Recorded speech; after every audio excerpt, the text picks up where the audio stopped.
too scared to know. Been begging for them dollars, cause she wanna make college. Coming straight off the trip hole. Here to tell me what you wanna do. Tell me what you wanna do.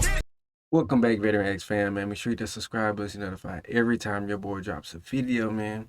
Coming to you today with Steve Carell on Jon Stewart, man, winning the 2022 Mark Twain prize, man. So let's hop right into it.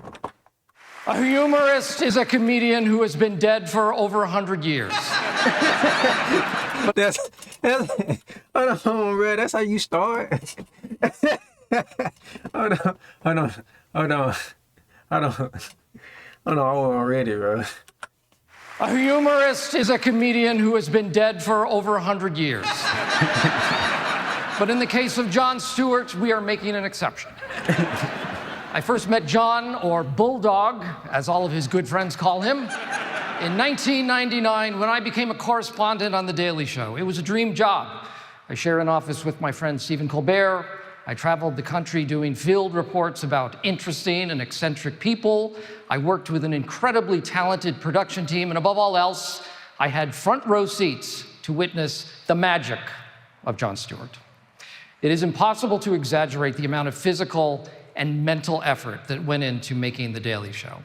And Jon carried the bulk of that work on his sinewy, narrow shoulders. He was our leader, and we would do anything for him. One of my first assignments was an interview with a man who ran a venom research facility in Nebraska. When I got there, the research facility was actually a mobile home full of snakes. Some in cages, some free range. You got the free range snakes. The scientist who ran the facility had been bitten by his snakes so many times that the hospital wouldn't send an ambulance all the way out to his home anymore. It was terrifying, as I have a phobia of things that can kill me. Fortunately, I managed to not get bitten or squeezed to death. Jon loved the interview. As he watched it, he jokingly said over and over that it would have been great if I'd actually been bitten by a snake. I remember him saying, quote, "That would have been great if you'd been bitten by one of those snakes." I would have loved that. That would have been so funny. Do you remember that, Jon? I do remember. Another time, Jon sent Stephen and I out to do a report about the effects of alcohol on motor skills.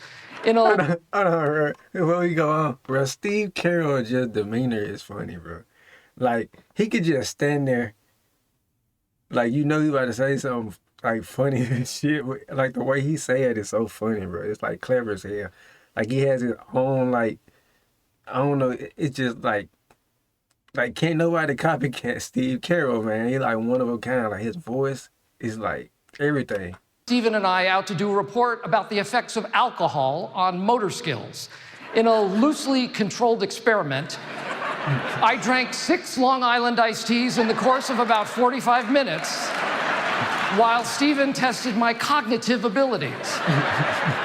On the way home, I threw up out the window of Stephen's car. Unfortunately, the window was closed. Jon loved that I had pushed the envelope, that I had jeopardized my personal health and well-being for the sake of a 2-minute comedy sketch. He asked if there was any extended footage of the vomiting. There wasn't. He also reiterated that he'd like to see me bitten by a snake at some point.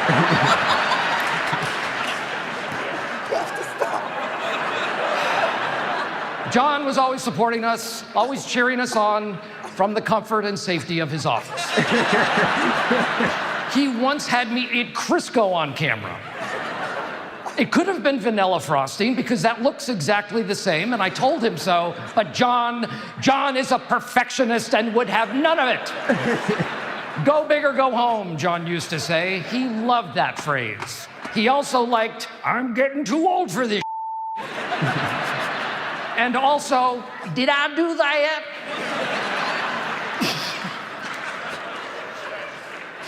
My years of working with Jon were wonderful, full of excitement, fear, physical distress, and laughter. And as much as it pains me to do this, I have to be earnest for a minute. Jon, you are a great writer and performer. You are articulate and thoughtful. You are funny and kind, and you care deeply. As most of you know, The Daily Show was shot in New York City, and naturally the show stopped filming after 9/11.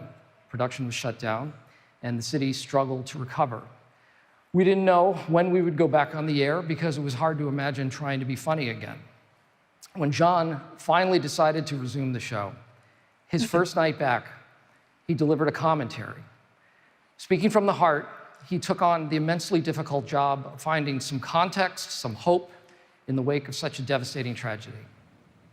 Any fool can destroy. But to see these guys, these firefighters, these policemen, and people from all over the country, literally with buckets, rebuilding, that's extraordinary.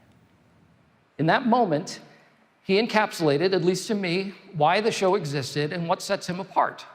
He strives to make sense out of the insane and to find joy within darkness. Jon, your intellect, sense of humor, and fearlessness are an inspiration to me. I thank you for that. We thank you for that. Congratulations, Bulldog! That was dope, man. That was dope, man. Steve Carell, funny as hell, man.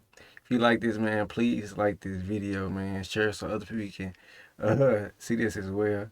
And subscribe so you be notified every time your boy drops a video. Until next time, Veteran X fam, I'm out. Thanks for watching.